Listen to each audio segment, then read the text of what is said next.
Salam əziz dinləyicilər, bugün mən sizə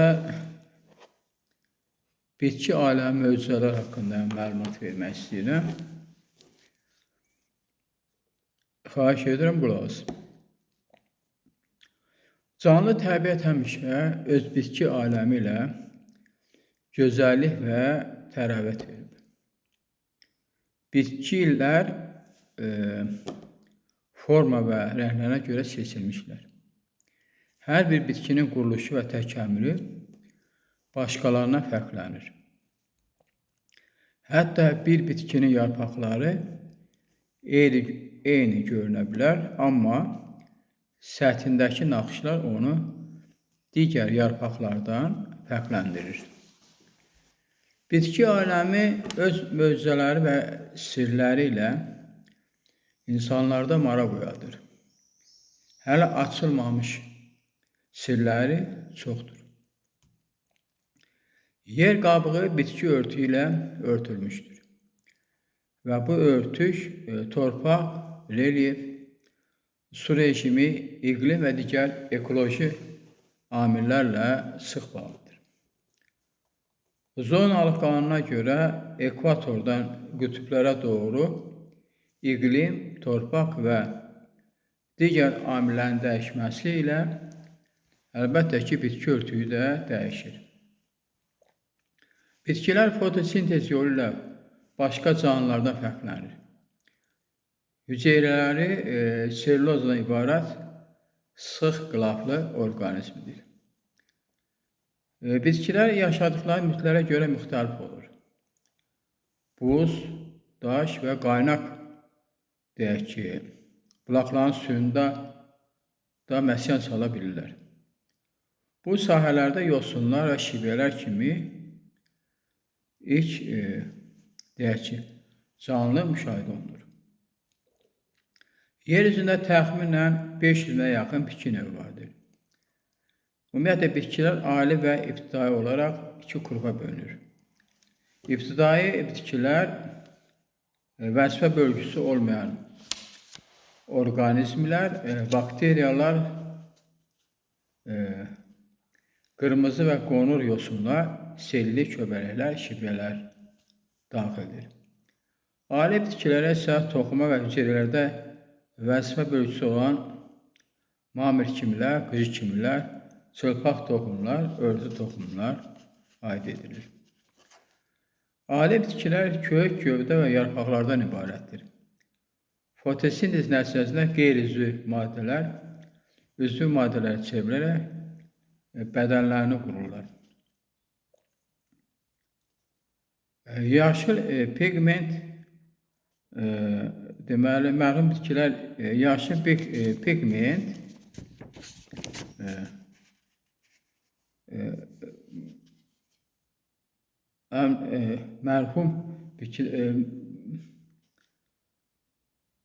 yaşıl pigment olan bitkilərdə isə hazır üzvü birləşmələr mövcud olur.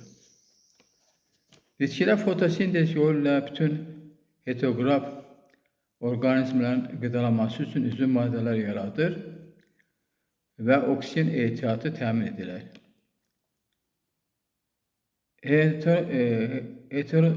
Heterotrof bitkilər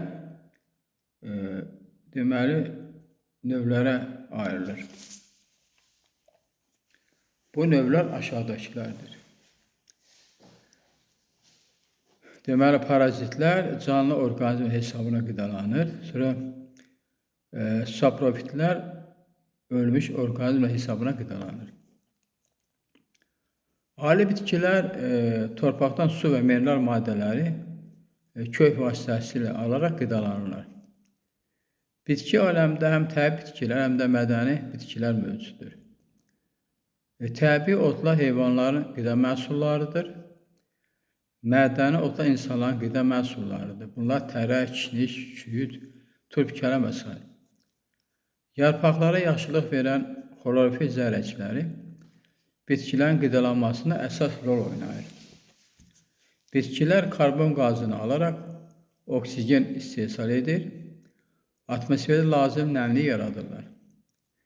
Bəzi bitkilərin kökləri insan üçün yararlı qida məhsullarıdır. Məsələn, kartof, markov çoğundur. Moruq və qarağatın toxumları heyvanların bədənində həll olunmur və beləliklə quşlar və heyvanlar vasitəsilə təbiətdə yayılır və bununla da bitkilər öz nəslini artırır. İndi isə mən sizə heyvanlar aləmi və onların möcüzələri haqqında danışmaq istəyirəm. Heyvanlar aləmi təbiəti gözəlləşdirir, ona həyat və dinamizm verir.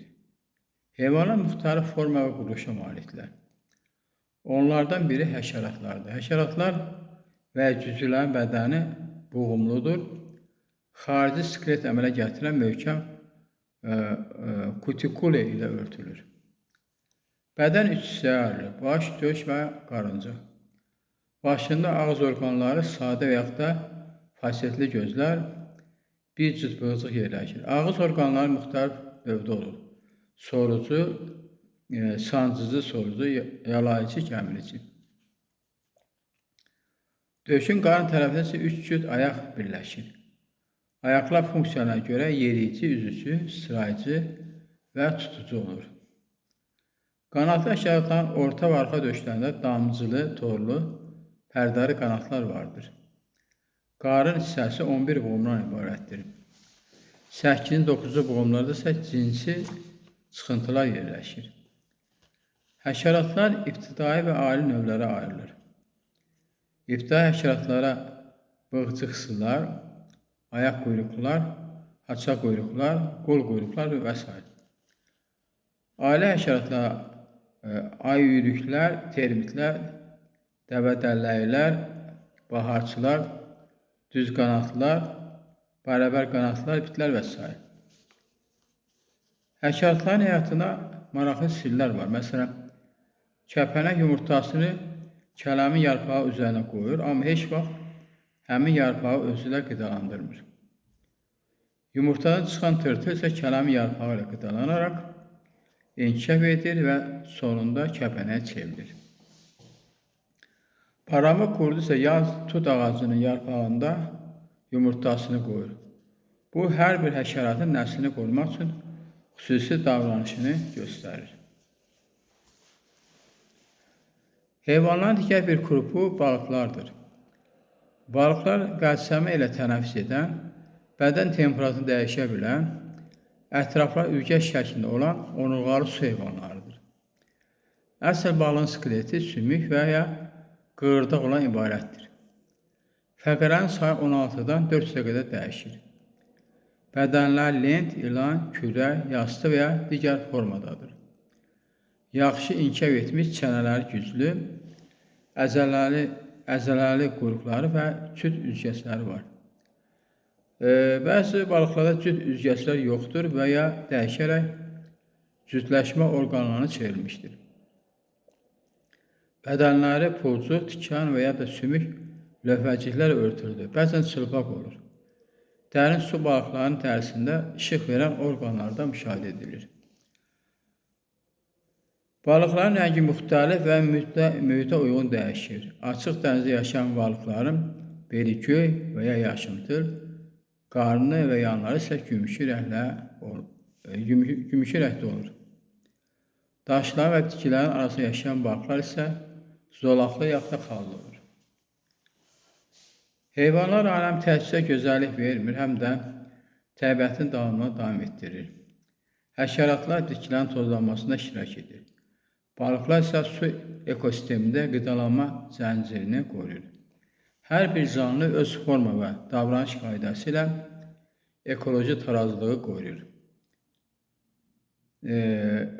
Deməli, yaşadığımız yer planetinin gözəlliyi, təbiətin üstünkarlığı hər birimizi heyran edir.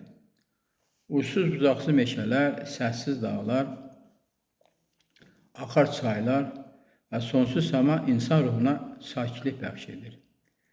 Bəzən gündəlik həyatın qayğıları içində boğularkən səbrimiz tükənir və biz bu yorucu ritmdən uzaqlaşmaq istəyirik. Elə bir məkan arzulayırıq ki, orada heç kim bizi narahat etməsin, düşüncələrimiz saflaşsın və ruhumuz dincəlsin. Təbiətin qoynunda keçirdiyimiz qısa bir an belə insanın daxili aləmini yeniləyə bilər. İnsan həyat boyu müxtəlif suallar qarşısında qalır. Bu suala ən dərin və düşündürücüsü də biz kimik sualıdır. Bu sual sadəcə bir maraq deyil, insanın öz varlığını anlamaq cəhdidir. Hər bir insan bu suala cavab tapmaq üçün ilk növbədə özünü dərk etməlidir. Özünü tanımayan insan həyatda hansı məqsədlə yaşadığını da anlaya bilməz. Gündəlik həyat proqramına uyğun olaraq biz müxtəlif rolları yerinə yetiririk. İş həyatında müəyyən vəzifələr icra edir, cəmiyyətin bir üzvü kimi fəaliyyət göstəririk. Daha sonra isə ailə həyatına qayıdaraq öz yaxınlarımızla bağlı məsuliyyətləri üzərimizə götürürük. Bəzi insanlar bütün ömürlərini ailələrinə həsr edir, onların rifahı üçün çalışır. Digərləri isə maddi qazanc dalınca qaçaraq zamanla ailədən uzaq düşür, mənəvi bağlarını zəiflədir. Bu isə çox vaxt ailə münasibətlərinin pozulmasına səbəb olur. Başqa bir qrup insanlar həyatlarını səyahətə, məcarəyə həsr edir. Onlar həyat qısadır düşüncəsilə yaşayaraq hər bir anı fərqli və ya həyəcanlı keçirməyə çalışırlar. Bəziləri isə şəxsi arzuların və istəklərini əsas tutaraq həyatını yalnız öz maraqları üzərində qururlar. Bütün bu fərqli həyat tərzləri bir həqiqət göstərir. İnsanlar müxtəlif yollar seçsələr də əslində çoxu öz kimlik mahiyyətini tam anlamır. İnsan bəşərin ən varlığı, ailə varlığı hesab olunur. Lakin bu ailə statusu dərk etmək üçün insan öz şuurunu inkişaf etdirməlidir. Mental şuur dairəsi genişləndikcə insan yalnız maddi dünyanı deyil, mənəvi aləmi də anlamağa başlayır. Özünü tanımaq prosesi isə davamlı inkişaf və kamilləşmə tələb edir. Bəzi fəlsəfi baxışlara görə insanın kimliyi yalnız yüksək şuur səviyyəsinə çatmış varlıqlar tərəfindən tam izah oluna bilər. Bu düşüncə əslində insan kainatın bir hissəsi olaraq daha böyük bir sistemin elementidir. Bu sistemdə hər şey müəyyən qanunlar və kodlar əsasında qurulub. Bu yanaşmaya görə kainatda mövcud olan bütün varlıqlar istər canlı, istər cansız müəyyən bir nizam daxilində yaradılır. İnsan DNT-si də bu nizamın bir parçasıdır. Yer planetinin həyat üçün uyğun olması təsadüfi deyil, əksinə müəyyən uyğunluqlar nəticəsində mümkün olub. Təbiətin qanunları ilə insanın bioloji quruluşu arasında harmoniya mövcuddur. Bu fikirlər daha çox metafizik və fəlsəfi xarakter daşıyır və insanın kainatdakı yerini anlamağa yönəlib. Burada əsas ideya ondan ibarətdir ki, insan yalnız fiziki varlıq deyil, həm də enerji, şuur və düşüncə sisteminin bir hissəsidir. Nəticə olaraq demək olar ki, biz kimik sualının cavabı hər bir insan üçün fərqli ola bilər. Bu cavab hazır şəkildə verilmir, insan onu həyat boyu axtarır. Özünü dərk etmək, təbiətlə əlaqə qurmaq, düşünmək və inkişaf etmək bu yolun əsas mənbələridir. İnsan nə qədər çox öyrənsə və öz daxilinə yönəlsə, bir o qədər öz mahiyyətinə yaxınlaşar. Bəlkə də bu sualın tam cavabı yoxdur, amma məhz bu axtarış insan həyatına məna verir.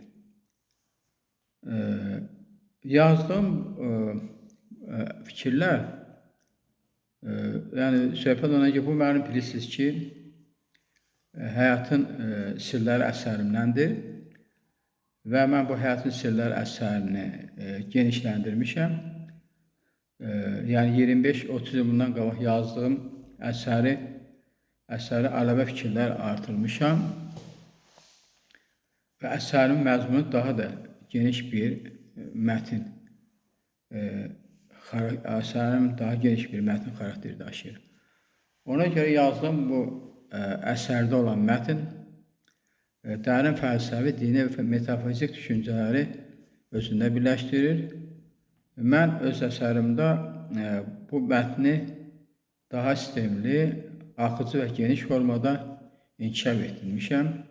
eyni zamanda fikirlərimi daha aydın ifadə etmişəm. İndi yəni ki, həyatın silah əsərində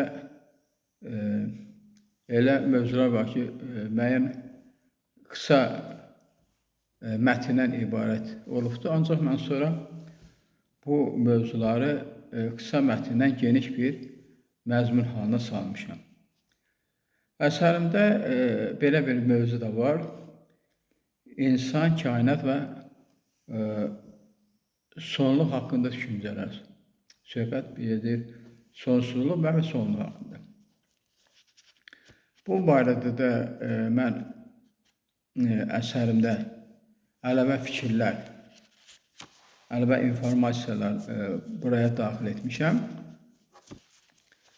İndi istəyirəm ki, yazdığım fikirlər məzmunu daha da genişləndirim.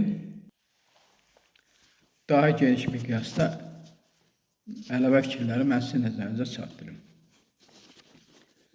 Bizim Günəş sistemi müəyyən qanuna uyğunluqlar əsasında qurulmuşdur. Bəzi baxışlara ki, bu sistemin və ümumiyyətlə kainatın quruluşunda rəqəmlərin, xüsusilə də 7 rəqəmin xüsusi yeri vardır. Bu planetlərin hərəkəti, kosmik dövrlər və təbiətdəki ritmlər müəyyən nizam və harmoniya ilə idarə olunur. Bu nizam yalnız Günəş sistemi ilə məhdudlaşmır. Qalaktikalar səviyyəsində də özünü göstərir. Kainatda mövcud olan hər bir varlığın, planetlərin, ulduzların və qalaktikaların müəyyən bir yaşama ömrü vardır. Bu ömür tamam olduqda həmin göy cisimləri dağılır, yox olur və onların yerində yeniləri yaranır. Bu kainatın sonsuz dövrü yenilənmə prosesinin bir hissəsidir. İnsan həyatı da müəyyən mərhələlərdən ibarətdir. Bəzi fəlsəfi yanaşmalara görə insan ömrü 7 əsas mərhələyə bölünür və hər mərhələ insanın inkişafında xüsusi rol oynayır. Bu baxımdan biz kimi sualına belə cavablar vermək olar. İnsan sadəcə bioloji varlıq deyil, o yaradanın müəyyən qanun və kodlar əsasında yaratdığı mürəkkəb bir sistemdir. İnsan DNT-si bu sistemin əsasını təşkil edir və onun inkişafı, yəni təkamülü daha yüksək şuur səviyyələri əlaqələndirilir. İnsanı düşündürən mühüm suallardan bir də biz hara gedirik sualdır. Bu sualın cavabı müxtəlif dini mənbələrdə və müqəddəs kitablarda fərqli formalarda izah olunur. Bu mərhələlərdə insanların əməllərinə görə cavab verəcəyi bir günün, qiyamət gününün gələcəyi bildirilir. Həmin gün insanların qorxu və çaşqınlıq içində olacağı, hər kəsin öz əməllərinin nəticəsi ilə üzləşəcəyi qeyd olunur. Bu düşüncələr insanlara bir xəbərdarlıq kimi səslənir, dünyanın mənfi aparan yolları seçməmək, müharibələrdən uzaq durmaq, ədalətli və sülhü qorumaq lazımdır. İnsanların bir-birinə qarşı düşmən deyil, qardaş kimi yaşaması əsas ideya kimi irəli sürülür. Burada birlik, mənəvi dəyərlər və ortaq insanlıq anlayışı ön plana çəkilir. Dünyanın sonlu olması fikri də bu fəlsəfənin mühüm hissəsidir. Necə kainatda hər şeyi başlanğıcı varsa, sonu da vardır. Dünyanın sonu ilə bağlı təsvirlərdə böyük dəyişikliklər, sarsıntılar və insan aciz vəziyyəti vurğulanır. Bu insanın öz gücünün məhdud olduğunu və daha böyük bir qüvvənin mövcudluğunu xatırladır. İnsanların əziyyət çəkməsinin səbəbi isə çox vaxt onların öz davranışları ilə əlaqələndirilməsidir. İnsanlara verilmiş həyat ilkin olaraq bir cənnət kimi təsəvvür edilir, yəni harmoniya və tarazlıq içində yaşama imkanı. Lakin zaman keçdikcə insanlar bu tarazlığı pozur, öz maraqlarına uyğun olaraq uyğun qaydalar yaradır və ümumi nizamdan uzaqlaşır. Nəticədə cəmiyyət daxilində problemlər yaranır. İnsanlar həyatın sınaqları ilə üzləşir. Bu sınaqlar qarşısında bəziləri güclü olaraq inkişaf edir, digərləri isə çətinliklərə tab gətirə bilmir. Bu isə həyatın mənəvi tərəfinin nə qədər vacib olduğunu göstərir. Fərdi dünya anlayışı burada xüsusi yer tutur. Bu dünyada həyat keçici hesab olunur və insan əsas məqsədi kamilləşmək, özünü inkişaf etdirmək deməkdir. Bəzi inanclara görə insan həyat proqramı tam yerinə yetirmədikdə yenidən bu dünyaya qayıdır və inkişaf prosesini davam etdirir. Bu dövrü proses insan tam kamilləşməsinə qədər davam edir. Nəticə etibar insan həyatı sadəcə yaşamaqdan ibarətdir. O həm də anlamaq, öyrənmək və inkişaf etmək yoludur. Biz kimik, biz hara gedirik? Suallar insanın daxili aləminə işıq salan ən mühüm suallardır. Bu sualların cavabı isə hər kəs üçün fərqli ola bilər. Lakin onları axtarmaq insanın ən böyük mənəvi vəzifələrindən biridir. Yazdığım bu fikirlər əvvəlki mətnin davamı kimi artıq daha kəsin çağırış xarakterli və fəlsəfi dini nöqtəyə olan bir düşüncə sistemini ortaya qoyur. Mən bu fikirləri daha axıcı, məntiqi ardıcılığı qoyaraq və ifadələrimi yumşaldıb, gücləndirərək geniş şəkildə sizin nəzərinizə çatdırıram. İstəyirəm ki, indi belə bir mövzu haqqında, yazdığım belə bir mövzu əsərdən, yenə deyirəm, mən bu fikirlərim Həyatın Sirləri əsərindəndir və Həyatın Sirləri əsərindən belə bir mövzu da çıxış etmək istəyirəm. İnsan məsuliyyəti, qanun və yaradan anlayışı. Belə bir mövzu üzrə istəyirəm çıxış edəm. Yazıram ki, insan heç vaxt yaradanı və ya ali qüvvəni günahlandırmamalıdır. Çünki insanın qarşılaşdığı çətinliklərin böyük əksəriyyəti onun öz seçimlərini və əməllərinin nəticəsidir. Həyatda əziyyət çəkən hər bir insan ilk növbədə öz daxilinə baxmalı, səhvlərini dərk etməli və onları düzəltməyə çalışmalıdır. Sınaqlar insanın qarşısına təsadüfən çıxmır. Onlar insanın kamilləşməsi üçün bir vasitədir. Bu sınaqlar dəf etmənin yolu isə insanın öz həyat yolunu yenidən tapması, yəni həyat proqramına qayıtmasıdır. İndi belə bir sual yazıram ki,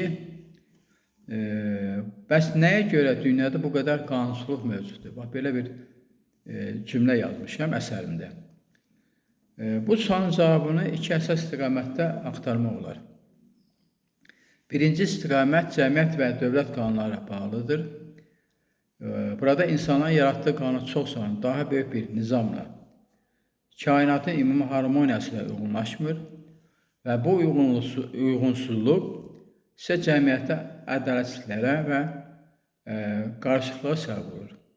Digər tərəfdən bəzi qanunlar düzgün olsa belə, insanlar onları icra etmək istəmir. Çünki şəxsi maraqlarını ümumi mənafedən üstün tuturlar. İkinci istiqamət isə fərdin öz məsuliyyəti ilə bağlıdır. Hər bir insan gündəlik həyatda etdiyi seçimlərlə ya nizam yaradır, ya da onu pozdur. Ayrı-ayrı insanların səhvləri toplantıda isə bu daha böyük miqyaslı problemlərə, ümumi qanunsuzluğa çevrilir. Beləliklə, fərdi və ictimai səviyyədə yaranan bu pozuntular üst-üstə düşərək dünyada xaos yaradır. Bəs bu vəziyyətdən çıxış yolu nədir? Bu vəziyyətdən çıxış yolu insanın daha yüksək dəyərlərə, ədalətə, dürüstlüyə və məsuliyyətə qayıtmasıdır. İnsan yalnız özünü düzəltdikdə cəmiyyət də əlbəttə ki, dəyişə bilər. Əsərimdə yazıram ki, bəzi insanlar yaradan mövcudluğunu inkar edir. Buna biz ateist deyirik. Yəni, Allah'ı inkar edənlərə ateistlər hesab edilir. Bunlar bəziləri bunu fəlsəfi baxışlarla izah etmeye çalışır ve her şeyi ali şuur anlayışı kimi əlaqələndirirlər. Lakin burada maraqlı bir məqam var. Əgər ali şuur qabil edilirsə, bu artıq daha yüksək bir varlığın və ya nizamın mövcudluğunu qabil etmək deməkdir. Yəni, fərqli terminlərdən istifadə olunsa da, yəni burada mahiyyət etibarilə eyni həqiqətə işarə edilir. Digər tərəfdən tarix boyu insanlar müxtəlif formalarda inanc sistemləri qurmuş, bəzən maddi obyektləri müqəddəsləşdirmişlər. Bu isə insan ilahi həqiqəti anlamaqda çətinlik göstərir. Zaman keçdikcə isə insanlar daha geniş və vahid anlayışlara doğru yönəlmişdir. Yer üzündə həyatın yaranması da insanı düşündürən ən böyük sirlərdən biridir. Çünki insana ahitə edən o qədər sirlər var ki, bu sirləri insanlar açarını tapmağa çalışırlar və belə sirlərdən biri də yer üzündə həyatın yaranmasıdır. Nəinki təkcə yer üzündə həyatın yaranması, burada canlıların müxtəlifliyi, təbiətin mürəkkəb quruluşu və həyatın əlbəttə davamlılığı insan ağlı üçün hələ də açılmamış bir mövzudur. Elmi nəzəriyyələr o cümlədən Darwin tərəfindən irəli sürülən təkamül nəzəriyyəsi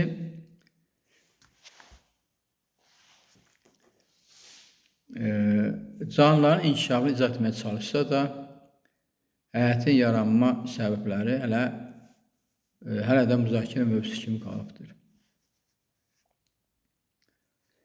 İnsan çox vaxt azadlığı yanlış anlayır. Sərbəst olmaq istəyərkən məsuliyyəti unudur və nəticədə öz həyat yoluna uzaqlaşır. Halbuki həqiqi azadlıq qaydaları daxilində yaşamaq, nizamı qorumaq və başqalarına zərər verməməkdir.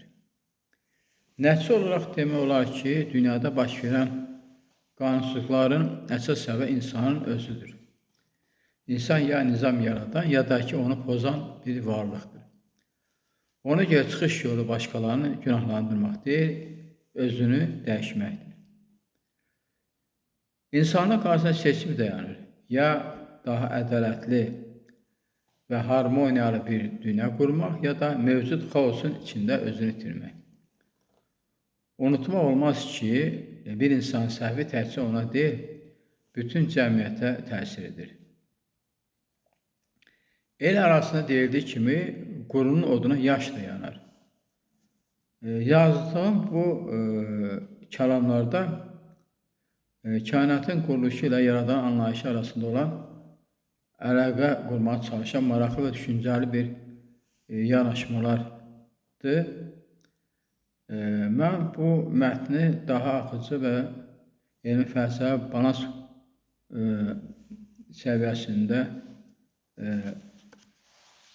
çalışmışam ki, geniş izahını verim.